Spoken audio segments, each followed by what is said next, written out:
Hey guys, it's Omricker, and I'm playing Hearthstone today. This is a collectible card game by Blizzard Entertainment, and it's currently in closed beta, but there's no NDA preventing coverage. I thought I'd make a video on it, as I've been playing it quite a bit lately. And if you're not familiar with collectible card games, you can think of, for example, Magic, or even on the PC there's Magic 2014, Duels of the Planeswalkers, I believe it's still called. I could be wrong about that, but you have, you know, all these different cards, they do different things, and you play them against somebody else's cards with the goal of winning. You want to defeat them, and, you know, really in some ways it's kind of a luck of the draw type game, because when you build out a deck, for example, here's a deck I have, you never really know what you're going to get from the deck. You know that you've got 30 cards and you get a few at the start, but you don't know what's going to come next, and how much mana in this game it's going to require. So early game, if you get a card that takes, or that requires 7 mana, you're not going to be doing anything with it. But if you get something that's, let's say, 1 mana, odds are you can use it no problem at the start of your turn. So it is pretty cool. You know, again, this is the deck that I built. It uses a combination of some rogue cards that are dedicated to this class, and also neutral cards, which are mainly made up of just my minions that I play. But as you get more specialized and you unlock more card packs, you can eventually, for example, if I go to different classes here, you can see that the Paladin deck, I've got 6 cards. But if I go to my Rogue deck, I've got, let's see, 12 cards. So as you populate these, eventually it is entirely possible to have a deck made up entirely of cards made for your actual class. And each class has its own special abilities. The Rogue, for example, has an ability that the actual player can use that will give it a weapon that you can actually use to attack, as if your little portrait becomes almost like a unit itself. The Mage, though, let's go find the Mage. Where's the Mage? Okay, I'm having trouble finding. Oh, is this alphabetical? I think it might be.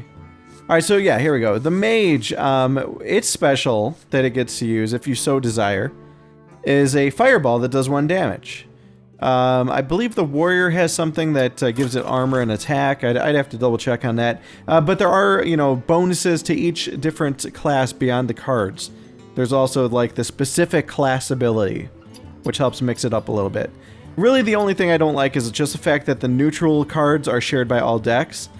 You will see a lot of duplicates when you're playing, just for that reason. Also, to unlock new packs, if you want to get more, you have to either complete quests in the game that give you different packs, and I think the game so far has given me like 3 or 4 freebies. But after that, or if you don't have any quests that will grant you these packs, you either have to spend the gold that you'll occasionally get in the game by playing, or you need to spend real money. So you can see here, to buy 2 packs, it's $2.99. 7 packs is $10, 15 is $20, 40 is $50. And, you know, of course, if you buy 40, you don't really know what you're going to get inside. You might get, you know, let's say all priest cards or all common cards when you were looking for example, rogue cards. There's really no guarantee. Plus, given that it's beta, there's going to be a wipe. So you might get some really, really awesome cards in the beta, and then they're eventually going to wipe it. They'll give you credit so you can go get more cards again, but yeah.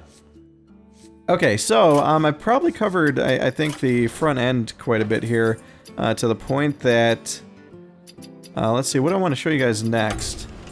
When you start playing, you actually start off as a wizard, and this is the screen that you'll see. You don't really get to choose at the start, though. So, oh, I'm sorry, not the wizard, the mage. So when you actually play the game for the first time, it's going to let you challenge other AIs. And initially, all of these other slots are going to be locked. You unlock the ability to play as the others by defeating them in the game. And these are all AI, again, it's not players. Once you have all the decks unlocked, the game usually tries to steer you into playing against other players. And you can do that either with this play button, or by entering the arena. Now, the arena is interesting. The first time you play this, it lets you build out a deck for free and get the reward based off how well you do with that deck for free. But after your first freebie, arena run, you then have to either pay $2 or 150 gold. And upon doing either, you get to build out a new deck. And the way Arena works is this. You get 3 deaths with whatever deck you build. And the way you build your deck, it's not with the cards you own, but it's with the option of cards that it gives you. So first thing it does is give you the option to pick one of 3 different classes. And then when you pick the class, then it starts throwing 3 cards at you per turn. So you pick one card, and then it goes to the next phase. You pick another card out of the 3, and you go to the next phase, and you pick another card. And you repeat this process with 3 random cards every time until you have 30 cards in your deck. And then that deck is sealed, or it's permanently set. And it's really up to you to use it to the best of your abilities. And from there, you know, again, you've got as many plays as you want in the arena mode until you actually die. Once you die, the 3rd time, then that's it. So I've already blown my first run. I think I had 3 wins, or maybe 4. No, it was actually 4 wins and 3 deaths. And I threw a pack at me, which I used to get some cards. And yeah, so I'm going to go ahead and hit the play button here. I'm going to show you guys a little bit of gameplay. And I'm going to play as the rogue. And I'm going to use my custom deck. So it's going to find an opponent. Right now there's not a ton of people in the beta. Occasionally this searching process will take a little bit of time, but I don't anticipate it taking too long. Usually right around this time of night it's actually not too bad. And it's sitting here saying the medals are Apprentice, Journeyman, Copper, Silver, Gold, Platinum, Diamond, and Master. I'm not sure what that's about. Okay, so we have matched with... Was that Vault, I think? Valera versus Uther. Okay, alright, so I'm facing against a Paladin. Watch your back. Alright, and then I get to pick... Okay, I get an extra card because he goes first. So I'm going to go ahead and say okay because I've got a lot of level 1 or 1 point cards. I'm liking that quite a bit.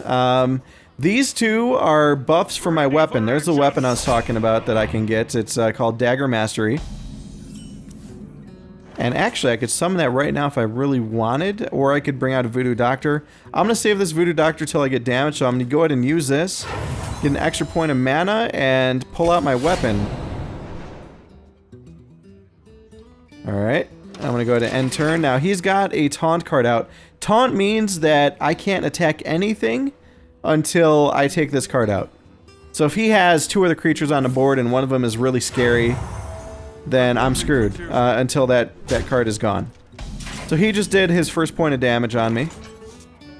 I'm gonna go ahead and buff up my weapon here. And, oh, maybe I should save it actually now that I think about it. Or I could wait one more turn. No, I want to kill the taunt card, so I'm gonna go ahead and kill the taunt card. Get that out of the way. It did cause me to take a point of damage. And then now I could pull out my Voodoo Doctor if I really wanted to. I guess I'll do it, why not? And then I'll heal myself for 2 with him. And the reason why I was able to heal is Battle Cry means that whatever it comes after the Battle Cry is what happens the second that card is summoned. One shot.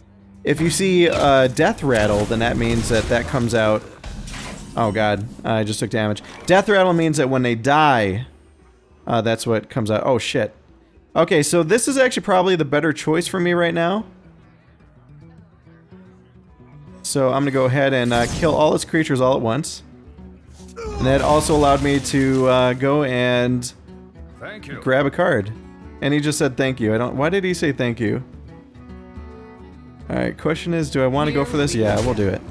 There we go. So I just lost my weapon because that weapon was only good for 2 turns. The number in the lower right was the number of turns it was good for. Also, I should point out, when you're looking at these creatures when they get pulled out, the number on the left is their attack, at the lower left. The number in the lower right is their health. Okay,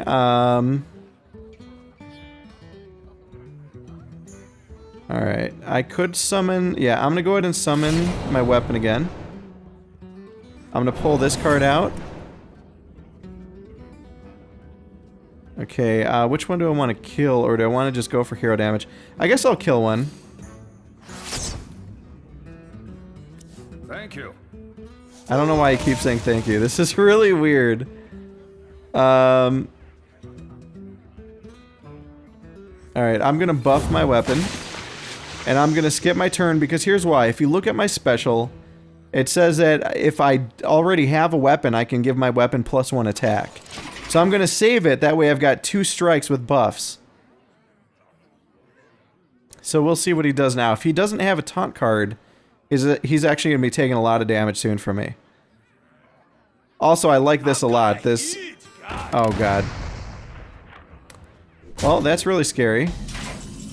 Now he's got a 4 attack creature on the board. Alright, at this point... I actually might be better off. Someone call for the doctor. Yeah, okay, so I just healed myself up a bit. Now, if I want, I could attack this and knock it out, but I'm going to take 4 damage for doing so. Here's the thing, though. If I don't do this, then he's going to attack me, and I'm not going to get to defend myself. So I might as well take him out, and we're going to go to the next turn. Also, it's worth noting, also, the way that mana works in this is you get 1 mana crystal every turn. And then it's up to you on how you want to spend it. Okay. So this guy's being kind of a pain in the ass. So I think first things first, I'm going to buff my weapon and I'm going to smack him in the face. And then I'm going to use my fan of knives.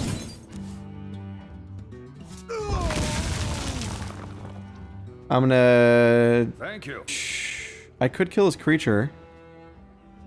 Hey, give me a minute. Nope, I'm going to... Yeah, I'm going to kill that creature. Okay. And then I'm going to do damage to the enemy hero. Job's done. Alright. So far, I'm feeling okay about this session. I don't know why this guy keeps thanking me.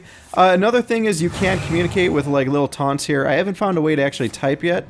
I'm guessing there's probably a way. What did he just do? But I can right-click on my portrait, and I could threaten him, for example. I will be your death. So that's pretty cool. Thank you. I don't know why this guy keeps doing this. Alright, so next, I could pull out this Core Hound, which will totally beat the shit out of him. I think actually I want to pull out the Taunt card. And I'm going to save this for later, since it's 0 mana. Also, another cool thing, you can interact with objects. So you see here, I just brightened up, or not objects, but stuff that's in the scenery. And it changes pretty much every game. Hey, give me a minute. Alright, so I'm just going to keep attacking him. There we go. This one I can knock this little gem out in the upper right. There's occasionally a creature that shows up. There he is. This one I can break the vines. I could also touch his face a bunch, it'll make sounds. This one down here I could start a fire. Just by clicking on the flint. And I guess somebody's snoring in there. Uh-oh. Ouch. So he did damage to me and my creatures with that. Also, you will notice, obviously, that unless there's a taunt on the board, you can always go for their hero. So in some ways, like some builds, it's actually worthwhile. Oh my god. Wow, I can't... He actually used that. That was a big-ass buff. Oh shit. Okay, I gotta focus for 1 sec. So I could use this. This creature has charge, which means it gets to attack right away. It doesn't have what magic calls summoning sickness.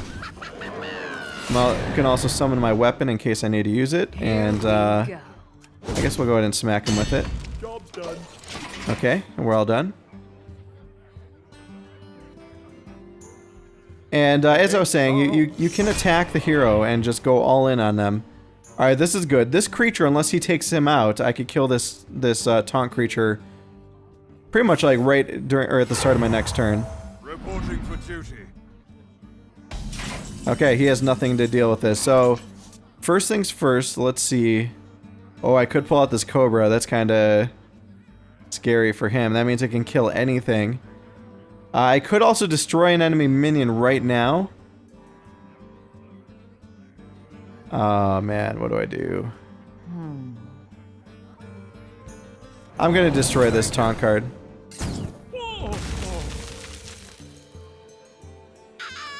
Alright. Okay, and next... Let's see, which do I want to do? Oh, I can't. Okay, I'm gonna pull out this Cobra. Here we go. Gonna smack him once again. And let's end the turn. So he's in trouble right now, but he could still potentially win this. This card with the Cobra, with it saying destroy any minion damaged by this minion, it's essentially like Magic's Death Touch. So if anything attacks me, even if it's got 9/9, it's dead after hurting it. Even though this card only does 2 damage and has 3 life. So let's see what he does. He knows he's in trouble. He's probably got some big cards. He's got 10 mana crystals. We must cleanse the Sunwell. Okay, so he's going for my Rocketeer. Reporting for duty. That was an interesting move. Okay, I got an Assassin Blade. This is an actual blade that lasts for 4 turns. Does 3 damage at its base level. But, I'm gonna go ahead and pull this thing out. That's gonna buff the others. Alright, I'm gonna backstab that. I'm gonna pull out my weapon and I'm gonna absorb the 3 damage. I'm gonna attack him. Job's done. And we're done. Alright, so now he's down to 9. I'm at 17. I've still got my Cobra in play. I've got a 6/6 on the board. If he can't kill these creatures right now, I could potentially kill him the next turn. Okay. He just got 3 attack. He's gonna take out something. Looks like he's going for my Cobra. Yep. Okay, so I still got a 6/6 on the board. Let's see if he's got anything to deal with it. Behold the might of Stormwind. Okay, he has the same thing I have. Reporting for duty. And he summoned a 1/1. Okay, so I think I can deal a death blow right here. I need to summon this blade.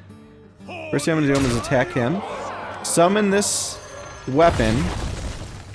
Yep, he's dead. I'll buff it anyway, just to add insult to injury. I'm going to go ahead and threaten him. Be your death. Here And then we he's go. dead. So that was a actual player game in which I won. You can see that there's a progression system. You can level up the different heroes. There's rewards for doing so. It tells me that at level 20 I get a golden Sinister Strike. I'm not too sure what that is. Also, you can see here that after I win 5 games, I get 5 gold out of the game. And there's also quests for you to do. So here you can see destroy them all, destroy 40 minions. If I go back and look at my quest log, I can see that right now that's the only one I have. But when I get, or when I destroy 40 minions, I'll get 40 gold out of it. At which point I'll be at 200. At this point I'm thinking that I'll probably go and use my gold for a arena match, just because last time I got a deck out of it, and if you look at the shop, the deck cost is actually 150, or it's 100. So let's go to that really quick. Yeah, you can see here it costs 100 to get a pack. But if I do well in the arena, I could get more than 1 pack from what I understand. So it seems like the better option if you're confident in your ability to forge a good deck out of random picks. Again, you get 3 picks every time. But yeah, so far I'm really enjoying this game. I think it's a nice twist on the collectible card games that are out there. It's very unique in its own way, and I like the fact that you know, it's pretty casual. It doesn't seem like it takes as much skill, for example, as the Magic series. But at the same time, there are some issues. Like I said, you have the same neutral pool. Even though there's a lot of neutrals, you will see a lot of dupes. And it does take quite a bit of time to unlock cards for the different decks. Plus, you know, realistically, if you really want to fill these things out, especially with like rare cards or even like legendary type rares, you're going to have to spend money, most likely, in order to get them in a timely fashion. I'm not even sure how many rares I've gotten so far. I forget how you can tell the difference. Actually, this might be a rare. Let's see. No, this is common. So you can actually right-click on it. It'll also tell you who the artist is. Oh, this is weird. Turn it into dust or create. Use your dust to create this card. I haven't even seen this before, so I guess I could create cards using this dust. I was wondering what this was for. So I guess you can melt down cards. I wonder if you can do that to neutrals. Nope, you can't. Alright, well, I think I've covered as much as I want to for this quick look. But if you guys want to see more of Hearthstone, definitely let me know in the comments and let me know what you'd like to see. Do you want to see more standard play matches like I just did? Or do you want to see me go through the arena? Also, I will be streaming this most likely down the road, so make sure that you're following me on twitch.tv as well. You can find a link to that in the description. But yeah, thanks for watching, guys. I hope you enjoyed this video, and I will see all of you guys next time.